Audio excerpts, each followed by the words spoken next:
Iran घबराया, भारत को call आया। मिडिल ईस्ट में बढ़ती आग के बीच ईरान अब अकेला नहीं रहना चाहता।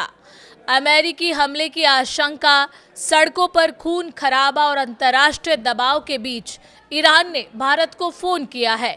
सवाल है, क्या ये सिर्फ औपचारिक बातचीत है या किसी बड़े तूफान से पहले कूटनीतिक मदद की कोशिश?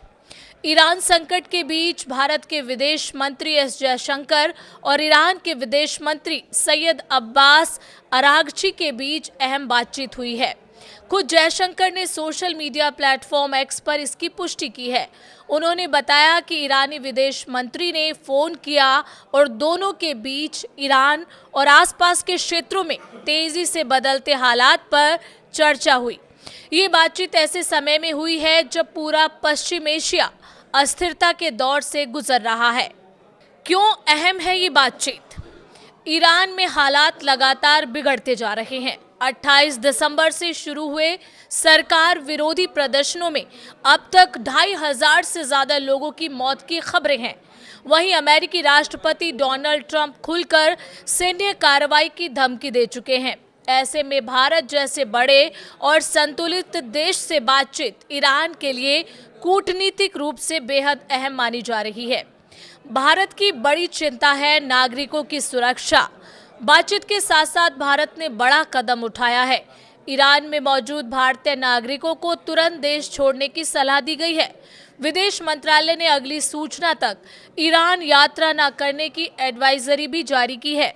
तेहरान स्थित भारतीय दूतावास के मुताबिक ईरान में करीब 10,000 भारतीय नागरिक रह रहे हैं, जिनमें छात्र, डॉक्टर, मेडिकल प्रोफेशनल और कारोबारी शामिल हैं। अब आपको बताते हैं कि एडवाइजरी में क्या कहा गया है। भारतीय दूतावास ने साफ कहा है कि टूरिस्ट और अन्य नागरिक कमर्शियल फ्लाइट समेत उपलब्ध किसी भी सुरक्षित साधन से ईरान छोड़ें। ये चेतावनी बताती है कि भारत हालात को लेकर कितना गंभीर है और सतर्क है।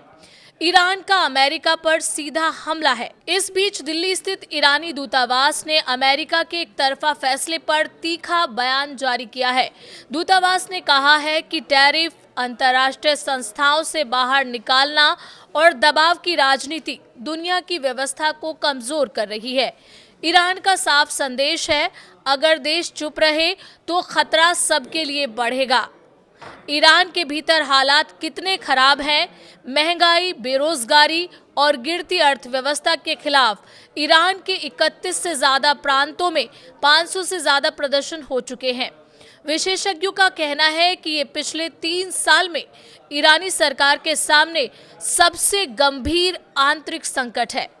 सबसे बड़ा सवाल तो ये है कि क्या ईरान भारत से सिर्फ हालात साझा कर रहा है या फिर अमेरिका और इजराइल के दबाव के बीच कूटनीतिक सहारे की तलाश में है।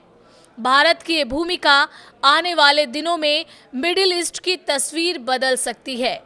जी हां, ईरान ने भारत को कॉल किया है और बातचीत भी हुई है। इस पूरे मसले पर आपकी क्या राय है कि क्या ईरान ने ये कॉल क्यों किया होगा? मदद के लिए या सिर्फ औपचारिक बातचीत के लिए? आप हमें कमेंट करके बता सकते हैं।